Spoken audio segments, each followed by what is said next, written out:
ನಮಸ್ಕಾರ ಸ್ನೇಹಿತರೆ, ಇದೀಗ ತಾನೇ ಬಂದಿರುವಂತಹ ಮುಖ್ಯವಾದ ಮಾಹಿತಿ. ಕಳೆದ 3 ತಿಂಗಳಿನಿಂದ ಗೃಹಲಕ್ಷ್ಮಿ ಯೋಜನೆ ಹಣಕ್ಕಾಗಿ ಕಾದು ಕಾದು ಸುಸ್ತಾಗಿರುವ ಮಹಿಳೆಯರಿಗೆ ಸಚಿವ ಲಕ್ಷ್ಮಿ ಹೆಬ್ಬಾಳ್ಕರ್ ಅವರು ಗುಡ್ ನ್ಯೂಸ್ ಕೊಟ್ಟಿದ್ದಾರೆ. ನೀವು ಕೂಡ ಗೃಹಲಕ್ಷ್ಮಿ ಯೋಜನೆ ಫಲಾನುಭವಿಗಳಾಗಿದ್ರೆ ವಿಡಿಯೋ ಪೂರ್ತಿ ನೋಡಿ. ವಿಡಿಯೋ ಶುರು ಮಾಡೋಣ. ಅದಕ್ಕಿಂತ ಮೊದಲು ದಯವಿಟ್ಟು ನೀವು ನನ್ನ ಚಾನಲ್ಗೆ ಮೊದಲು ಬಾರಿ ಭೇಟಿ ಕೊಡ್ತಾ ಇದ್ರೆ ಕೆಳಗೆ ಕಾಣುವ ಸಬ್ಸ್ಕ್ರೈಬ್ ಬಟನ್ ಕ್ಲಿಕ್ ಮಾಡಿ, ಪಕ್ಕದಲ್ಲಿ ಗಂಟೆ ಕಾಣಿಸುತ್ತೆ ಅದು ಕೂಡ ಒತ್ತಿದ್ರೆ ಕರ್ನಾಟಕದ ಮುಖ್ಯವಾದ ಮಾಹಿತಿಗಳು ನಿಮಗೆ ಸಿಗುತ್ತವೆ.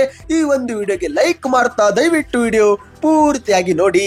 ಹೌದು ಸ್ನೇಹಿತರೆ, ಕಾಂಗ್ರೆಸ್ ಸರ್ಕಾರ ಜಾರಿಗೆ ತಂದಿರುವ ಗೃಹಲಕ್ಷ್ಮಿ ಯೋಜನೆ ಹಣವು ಕಳೆದ 3-4 ತಿಂಗಳಿನಿಂದ ಜಮಾ ಆಗುತ್ತಿಲ್ಲ ಎಂದು ಮಹಿಳೆಯರು ಆತಂಕಕ್ಕೊಳಗಾಗಿದ್ದಾರೆ. ಆದರೆ ಇದೀಗ ಮಹಿಳಾ ಮತ್ತು ಮಕ್ಕಳ ಕಲ್ಯಾಣ ಇಲಾಖೆ ಸಚಿವೆಯಾಗಿರುವ ಲಕ್ಷ್ಮಿ ಹೆಬ್ಬಾಳ್ಕರ್ ಅವರು ಸ್ವತಃ ಬೆಳಗಾವಿ ಜಿಲ್ಲೆಯಲ್ಲಿ ಗುಡ್ ನ್ಯೂಸ್ ಒಂದನ್ನ ಕೊಟ್ಟಿದ್ದಾರೆ.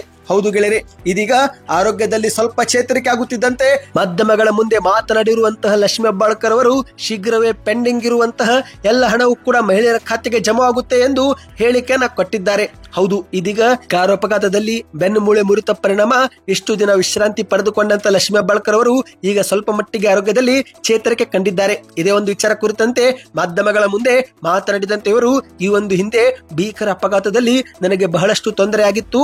ಆದರೆ ಗುರು ಹಿರಿಯರ ಮತ್ತು ಭಗವಂತ ಜನರ ಆಶೀರ್ವಾದ, ತಂದೆ ತಾಯಿಯ ಆಶೀರ್ವಾದದಿಂದ ನಾನು ಮತ್ತೆ ಇವತ್ತು ಹೊರಗೆ ಬಂದಿದ್ದೇನೆ. 2 ವಾರ ವಿಶ್ರಾಂತಿ ಪಡೆದುಕೊಳ್ಳುವಂತೆ ಮತ್ತೆ ಸೂಚಿಸಿದ್ದಾರೆ. ಎಲ್ಲಿಯೂ ಕೂಡ ಟ್ರಾವೆಲ್ ಮಾಡುವುದು ಬೇಡ ಎಂದು ಕೂಡ ಸಲಹೆ ಕೊಟ್ಟಿದ್ದಾರೆ. ನಾನು ಯಾವತ್ತಿದ್ರೂ ಜನರ ಮಧ್ಯದಲ್ಲೇ ಇದ್ದವಳು, ಅದರಲ್ಲೂ ನನ್ನ ಕ್ಷೇತ್ರದ ಜನ ಅಂದ್ರೆ ಅವರ ಮನೆ ಮಗಳ ತರ ನಾನು ಅವರಿಗೆ ಸೇವೆ ಮಾಡ್ತಾ ಇದ್ದೆ. ನನ್ನ ಇಡೀ 25 ವರ್ಷದ ರಾಜಕೀಯ ಜೀವನದಲ್ಲಿ ಈ 1 ತಿಂಗಳು ನನಗೆ ಬಹಳ ಕಷ್ಟಕರವಾಗಿತ್ತು. ಆದ್ರೂ ಕೂಡ ನಾನು ಫೋನ್ ಮೂಲಕನೇ ಸಂಪರ್ಕದಲ್ಲಿ ಇದ್ದೆ ಎಂದು ಮಾಧ್ಯಮಗಳ ಮುಂದೆ ಹೇಳಿದ್ದಾರೆ. ಇದೇ ನಡುವೆ ಗೃಹಲಕ್ಷ್ಮಿ ಯೋಜನೆ ಹಣ ಜಮಾವಾಗುವ ಬಗ್ಗೆ ಮಾತನಾಡಿದಂತ ಲಕ್ಷ್ಮಿ ಹೆಬ್ಬಾಳ್ಕರ್ ಅವರು, ಗೃಹಲಕ್ಷ್ಮಿ ಯೋಜನೆ ಹಣ ಕಳೆದ 3-4 ತಿಂಗಳಿನಿಂದ ಜಮಾವಾಗುತ್ತಿಲ್ಲ ಎನ್ನುವ ದೂರುಗಳು ಕೇಳಿ ಬಂದಿವೆ. ಈಗ 15ನೇ ಕಂತಿನ ಹಣ ಸ್ವಲ್ಪ ಜಿಲ್ಲೆಗಳಿಗೆ ಜಮಾವಾಗಿದೆ. 16 ಮತ್ತು 17ನೇ ಕಂತಿನ ಹಣ ಜಮಾವಾಗುವುದು ಬಾಕಿ ಉಳಿದಿದೆ. ಈಗ ಗೃಹಲಕ್ಷ್ಮಿ ಯೋಜನೆ ಹಣವು ತಾಲೂಕು ಪಂಚಾಯತಿ ಮುಖಾಂತರ ಹಾಕಲಾಗುತ್ತಿದ್ದು, ಹಾಗಾಗಿ ಸ್ವಲ್ಪ ತಡವಾಗಿದೆ. ಏಕೆಂದ್ರೆ ಈ ಬಾರಿ ತಾಲೂಕು ಪಂಚಾಯತಿ ಮುಖಾಂತರ ಹಣ ಹಾಕಲಾಗುತ್ತಿದೆ. ಇದು ನಮಗೂ ಕೂಡ ಹೊಸದಾಗಿರೋ ಕಾರಣ ಸ್ವಲ್ಪ ವಿಳಂಬವಾಗಿದೆ. ಆದ್ರೆ ಮುಂದಿನ ತಿಂಗಳಿನಿಂದ ಎಲ್ಲವೂ ಕೂಡ ಸರಿಯಾಗುತ್ತೆ. ಹಣಕಾಸು ಇಲಾಖೆಯಿಂದ ನಮ್ಮ ಇಲಾಖೆಗೆ ದುಡ್ಡು ಬಂದಿದೆ. ಈ ದುಡ್ಡು ಬಂದು 15 ದಿನವಾಯಿತು. ಶೀಘ್ರವೇ ಈ ಒಂದು ಬಾಕಿ ಉಳಿದಿರುವ ಎಲ್ಲ ಹಣವನ್ನು ಕೂಡ ಮಹಿಳೆಯರ ಖಾತೆಗೆ ಜಮಾ ಮಾಡಲಾಗುತ್ತೆ ಎಂದು ಹೇಳಿಕೆಯನ್ನು ಕೊಟ್ಟಿದ್ದಾರೆ. ಹೌದು ಸ್ನೇಹಿತರೆ, ಯಾವುದೇ ಕಾರಣಕ್ಕೂ ಮಹಿಳೆಯರು ಆತಂಕ ಪಡುವುದು ಬೇಡ.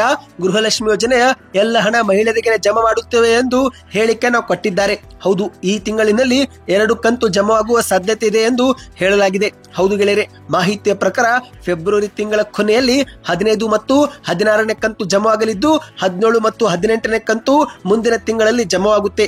ಏಕೆಂದ್ರೆ ಏಕಕಾಲಕ್ಕೆ ಎಲ್ಲ ಹಣವನ್ನು ಎಲ್ಲ ಜಿಲ್ಲೆಗಳಿಗೆ ಬಿಡುಗಡೆ ಮಾಡುವುದು ಸಮಸ್ಯೆ ಆಗುವ ಕಾರಣಕ್ಕೆ ಈ ತಿಂಗಳಲ್ಲಿ 2 ಕಂತು ಜಮಾ ಮಾಡಲಾಗುತ್ತೆ ಎಂದು ಹೇಳಲಾಗಿದೆ. ಹೌದು, ಈಗ ಸಚಿವೆ ಲಕ್ಷ್ಮಿ ಹೆಬ್ಬಾಳ್ಕರ್ ಅವರ ಪ್ರಕಾರ ಹಣಕಾಸು ಇಲಾಖೆಯಿಂದ ಹಣ ಬಿಡುಗಡೆಯಾಗಿನೇ 15 ದಿನವಾಗಿದ್ದು, ಶೀಘ್ರವೇ ಈ ಒಂದು ಹಣ ಹಂತ ಹಂತವಾಗಿ ಮಹಿಳೆಯರ ಖಾತೆಗೆ ಜಮಾ ಮಾಡಲಾಗುತ್ತೆ ಎಂದು ಹೇಳಲಾಗಿದೆ. ಈ ಮೂಲಕ ಪೆಂಡಿಂಗ್ ಹಣವನ್ನ ನೀವು ಕೂಡಲೇ ಪಡೆಯಲಿದ್ದೀರಿ. ಸದ್ಯಕ್ಕೆ ಇತ್ತು. ಈ ಒಂದು ವಿಡಿಯೋಗೆ ಲೈಕ್ ಮಾಡಿ, ಸೂಪರ್ ನ್ಯೂಸ್ ಎಂದು ಕಮೆಂಟ್ ಮಾಡಿ, ನಮ್ಮ ಚಾನಲ್ಗೆ ಸಬ್ಸ್ಕ್ರೈಬ್ ಮಾಡಿ.